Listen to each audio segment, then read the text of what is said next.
Ibig sabihin, totoong si Paulo tumitingin kay Kimi during that live MediaCon? Totoo ba yon? Parang si ano ang kausap niya, si Sam Milby, pero sumusulyap-sulyap siya kay Sophia Andres. Naku, matinding paratang yan ha. Totoo po yun, nakatingin siya kunwari. Naku, parehas lang naman tayo nanood, wala naman kaming mga napansin kung nakasulyap man, nakatingin okay lang naman yun habang nasa Sophia. Replay nyo, play video nyo kachika. O sige, re-replay natin ha. Request nyo. Pero ang tanong ko, saan banda sa interview na yon? O, titignan natin. Dahil request ng ating mga kachika, titignan natin. Ayan. Tingnan saan na yun. Ayan.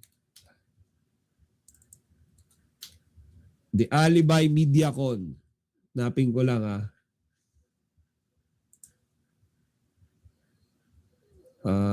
Saan na yung buong Alibi? Baka mamaya kasi napicturan eh. Baka mamaya ayan. Panoorin natin ha. Titignan ko kung mga sinasabi nyo ba totoo ha, bashers ha. Oh. San banda rito mga kachika? Describe ng role mo. Yeah, syempre mahal ko yung character ko eh. So, Tingnan nga Pero natin. may Hindi nyo alam. You have to watch it dito. Okay, okay. Kasi baka brera ako dito. Makikichismis tayo ha. Hindi natin alam sa edit. Grabe. I mean, si Derek Ruel. The Alibi. Ayan, tingnan natin. Para sa akin, may main plot talaga excited. Wala naman eh. We're hungry for Wala, hindi totoo. Parang minsan nga na choppy. This project, it was a lot of fun. No, yun ang ginawa.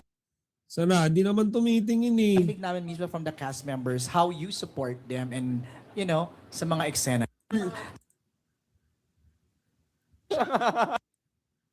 Oh, wala. You as... It's the thought that counts.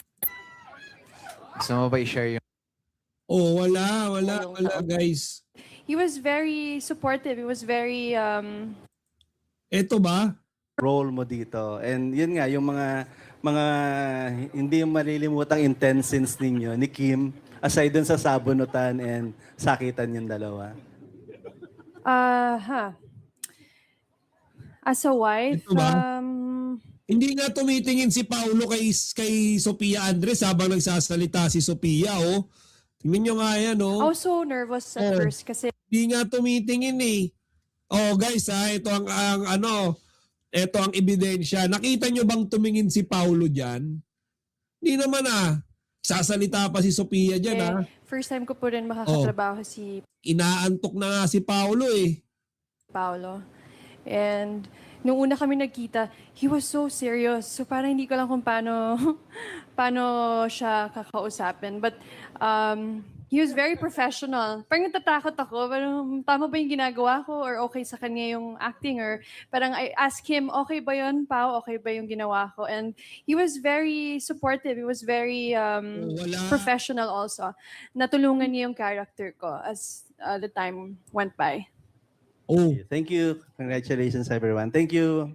Grabe ang bait ni Alan. Thank you, Alan. Hindi Saan nga ko to nakakapanibago? tumitingin. Next. Eto, we have a question. Team Chu. Pero ano Hindi. We were shooting in a Kanya kasi parang nawala lahat ng experience ko. Parang it humbles you talaga. And then she's there too. Oh guys, tignan nyo naman. Habang nagsasalita si Sophia ang babait Andres, ng mga kasama ko at hindi mga na artista na tumitingin si nakasama ko. Paulo. Siguro yung pinaka-favorite ko is yung meron kaming eksena ni Kim sa Temple of Leia. Tinape yun ng 3 hours. And she has been super patient with me. Wala, Parang guys. never pa ako naka-experience ever ng Wala, ganun wala. ka. Hindi ako naniniwala. down to earth, na she really was there supporting me. Nahihiya ako sa kanya, naiyak tuloy ako. Nahihiya ako sa kanya kasi parang nawala lahat ng experience ko. Parang Oh, hindi nga tumitingin si Paulo.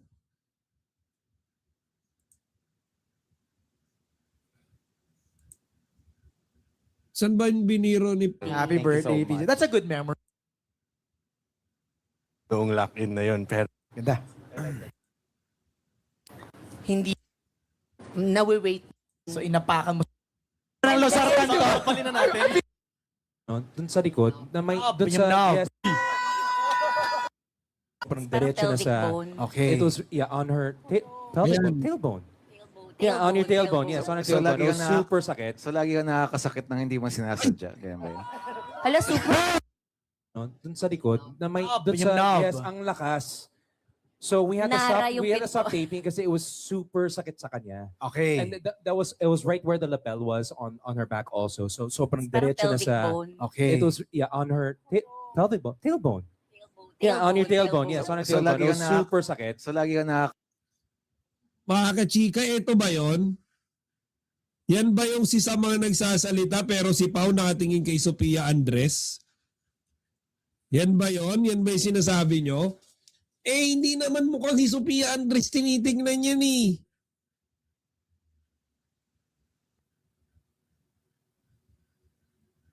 Di ba?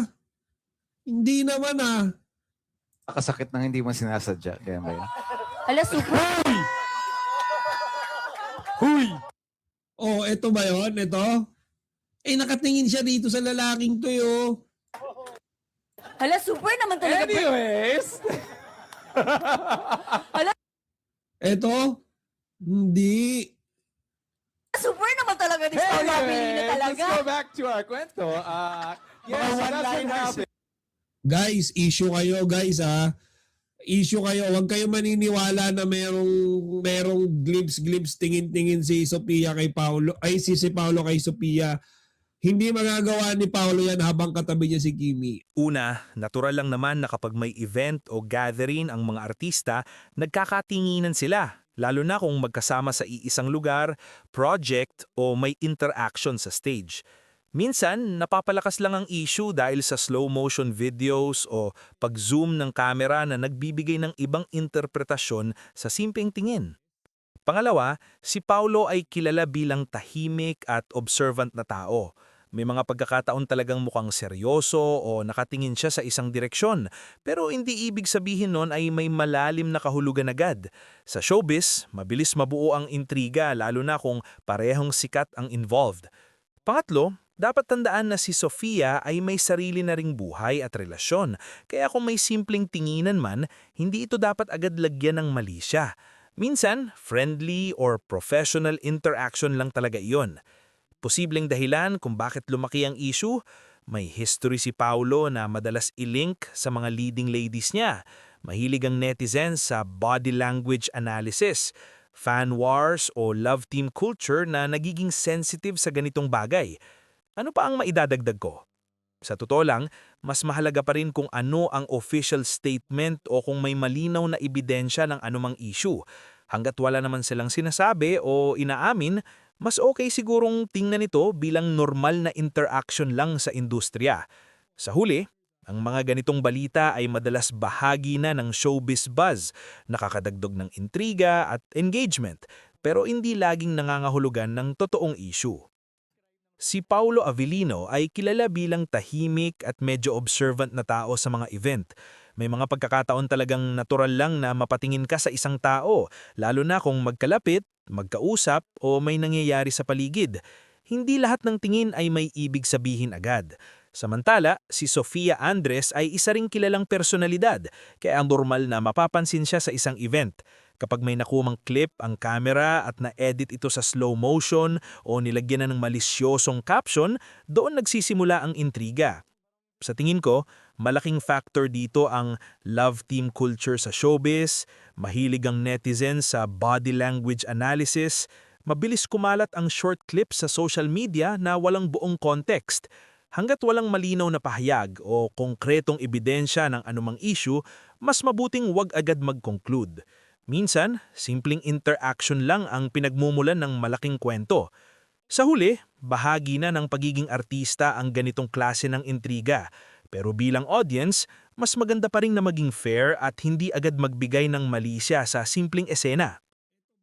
Una sa lahat, sa industriya ng showbiz, napakabilis talagang gumawa ng kwento mula sa isang simpleng esena. Isang tingin, isang ngiti, o kahit isang segundo ng eye contact, pwede nang gawing issue online. Sa kaso ni Paulo Avellino at Sofia Andres, mukhang nagsimula lang ito sa mga clips o larawan na na-interpret ng netizens bilang may ibig sabihin. Pero kung susuriin natin ng mas maayos, ano ba talaga ang basehan? Isang tingin? Ilang segundong eye contact? Sa totoo lang, napaka-common nito sa mga artista.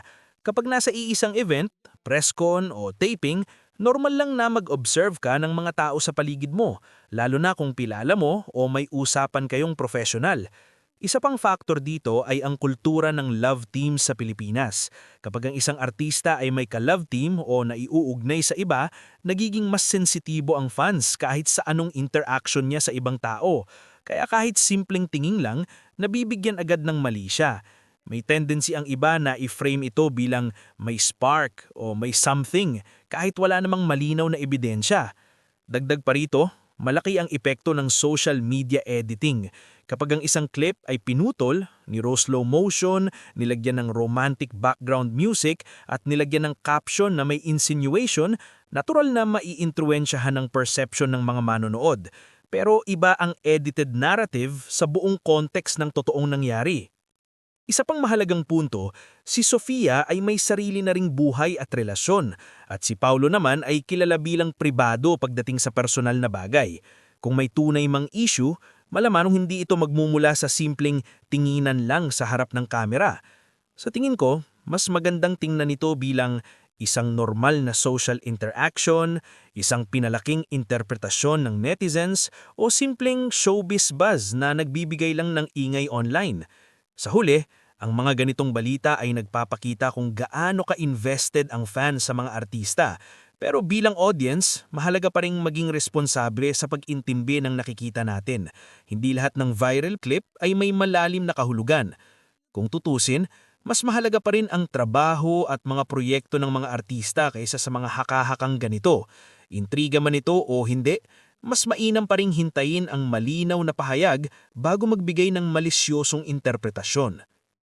May ilang bagay pa akong maidadagdag tungkol sa isyong ito kina Paulo Avellino at Sofia Andres. Una, mahalagang tingnan kung saan at kailan nangyari ang sinasabing pagtitigin. Kung ito ay sa isang public event, press conference o show, natural lang na maraming kamera at anggulo ang kukuha ng iba't ibang reaksyon. Minsan, isang segundo ng paglingon ay nagiging headline na kapag napili ng kamera sa tamang o maling timing. Pangalawa, may tinatawag na confirmation bias ang fans. Kapag may initial na haka-haka, mas napapansin ng tao ang mga kilos na sumusuporta sa gusto nilang paniwalaan. Halimbawa, kung may nagsabi na parang may something, bawat tingin o ngiti ay nagiging patunay kahit wala namang malinaw na ebidensya. Dagdag pa rito, malaki ang epekto ng social media editing. Kapag ang isang clip ay pinutol, niro slow motion, nilagyan ng romantic background music at nilagyan ng caption na may insinuation, natural na maiintruwensyahan ang perception ng mga manonood. Pero iba ang edited narrative sa buong context ng totoong nangyari. Isa pang mahalagang punto, si Sofia ay may sarili na ring buhay at relasyon at si Paulo naman ay kilala bilang pribado pagdating sa personal na bagay. Kung may tunay mang issue, malamang hindi ito magmumula sa simpleng tinginan lang sa harap ng kamera. Sa tingin ko, mas magandang tingnan ito bilang isang normal na social interaction, isang pinalaking interpretasyon ng netizens o simpleng showbiz buzz na nagbibigay lang ng ingay online. Sa huli, ang mga ganitong balita ay nagpapakita kung gaano ka-invested ang fans sa mga artista. Pero bilang audience, mahalaga pa ring maging responsable sa pag-intindi ng nakikita natin. Hindi lahat ng viral clip ay may malalim na kahulugan. Kung tutusin, mas mahalaga pa rin ang trabaho at mga proyekto ng mga artista kaysa sa mga haka-hakang ganito. Intriga man ito o hindi, mas mainam pa rin hintayin ang malinaw na pahayag bago magbigay ng malisyosong interpretasyon. May ilang bagay pa akong maidadagdag tungkol sa isyong ito kina Paulo Avellino at Sofia Andres. Una, mahalagang tingnan kung saan at kailan nangyari ang sinasabing pagtitigin. Kung ito ay sa isang public event, press conference o show, natural lang na maraming kamera at anggulo ang kukuha ng iba't ibang reaksyon. Minsan, isang segundo ng paglingon ay nagiging headline na kapag napili ng kamera sa tamang o maling timing. Pangalawa, may tinatawag na confirmation bias ang fans. Kapag may initial na haka-haka, mas napapansin ng tao ang mga kilos na sumusuporta sa gusto nilang paniwalaan. Halimbawa, kung may nagsabi na parang may something, bawat tingin o ngiti ay nagiging patunay kahit wala namang malinaw na ebidensya. Dagdag pa rito, malaki ang epekto ng social media editing. Kapag ang isang clip ay pinutol, niro slow motion, nilagyan ng romantic background music at nilagyan ng caption na may insinuation, natural na maiintruwensyahan ang perception ng mga manonood. Pero iba ang edited narrative sa buong context ng totoong nangyari. Isa pang mahalagang punto, si Sofia ay may sarili na ring buhay at relasyon at si Paulo naman ay kilala bilang pribado pagdating sa personal na bagay. Kung may tunay mang issue, malamang hindi ito magmumula sa simpleng tinginan lang sa harap ng kamera. Sa tingin ko, mas magandang tingnan ito bilang isang normal na social interaction, isang pinalaking interpretasyon ng netizens o simpleng showbiz buzz na nagbibigay lang ng ingay online. Sa huli, ang mga ganitong balita ay nagpapakita kung gaano ka-invested ang fans sa mga artista. Pero bilang audience, mahalaga pa ring maging responsable sa pag-intindi ng nakikita natin. Hindi lahat ng viral clip ay may malalim na kahulugan. Kung tutusin, mas mahalaga pa rin ang trabaho at mga proyekto ng mga artista kaysa sa mga haka-hakang ganito. Intriga man ito o hindi, mas mainam pa ring hintayin ang malinaw na pahayag bago magbigay ng malisyosong interpretasyon. May ilang bagay pa akong maidadagdag tungkol sa isyong ito kina Paulo Avellino at Sofia Andres. Una, mahalagang tingnan kung saan at kailan nangyari ang sinasabing pagtitigin. Kung ito ay sa isang public event, press conference o show, natural lang na maraming kamera at anggulo ang kukuha ng iba't ibang reaksyon. Minsan, isang segundo ng paglingon ay nagiging headline na kapag napili ng kamera sa tamang o maling timing. Pangalawa, may tinatawag na confirmation bias ang fans. Kapag may initial na haka-haka, mas napapansin ng tao ang mga kilos na sumusuporta sa gusto nilang paniwalaan. Halimbawa, kung may nagsabi na parang may something, bawat tingin o ngiti ay nagiging patunay kahit wala namang malinaw na ebidensya.